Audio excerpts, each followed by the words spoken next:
C'est très fréquent de recevoir des animaux sauvages juvéniles qu'on a pris pour des orphelins alors que ce n'est pas le cas du tout. La plupart des espèces vont s'occuper de leurs petits mais vont faire énormément d'allers-retours pour aller chercher de la nourriture pour eux. Les animaux vont rester seuls pendant un certain temps. Et à ce moment-là, on peut tomber sur des petits qui nous semblent tout seuls. Donc déjà, quand ils sont dans un nid, en général, il n'y a pas de raison de s'inquiéter, vraiment pas, parce que c'est vraiment le stade où ils sont encore nourris et où les parents donc, font ces allers-retours réguliers.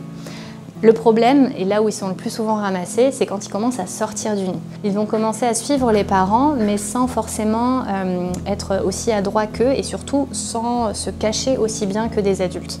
Et donc on peut vraiment plus facilement voir un petit qui réclame et qui n'est pas du tout caché et se dire « Oh là là, mais ce pauvre petit, il réclame si fort, il n'a pas été nourri par ses parents pendant longtemps ».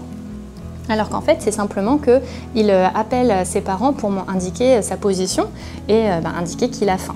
Mais tant qu'il n'est pas froid, tant qu'il vocalise encore, donc tant qu'il appelle ses parents et qu'il bouge, il n'y a pas d'inquiétude à avoir, c'est un petit qui est encore nourri.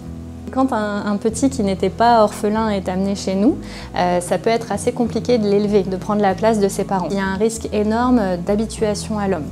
Il y a un risque que l'animal en fait n'ait plus peur des êtres humains et s'en rapproche, alors que beaucoup d'êtres humains malheureusement sont assez malveillants envers les animaux sauvages, donc du coup peuvent leur nuire. Et en plus on ne les nourrit pas de manière aussi équilibrée que des parents pourraient le faire. Donc ça, de toute manière, on ne peut pas complètement se substituer aux parents.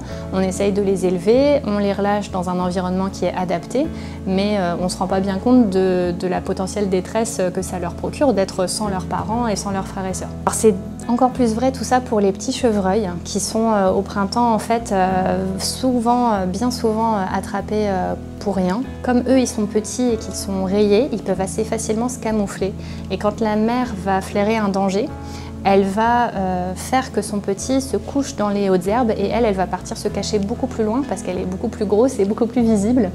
Mais encore une fois, c'est vraiment des petits qu'il faut laisser sur place parce que si jamais on le prend, la mère va le chercher pendant longtemps.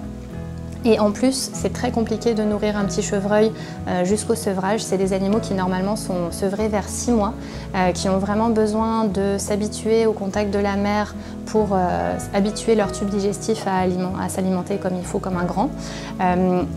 C'est des individus qui sont vraiment élevés en groupe normalement, qui sont élevés tous ensemble. Et donc le fait d'être tout seul, ça apporte une grosse détresse pour cet animal.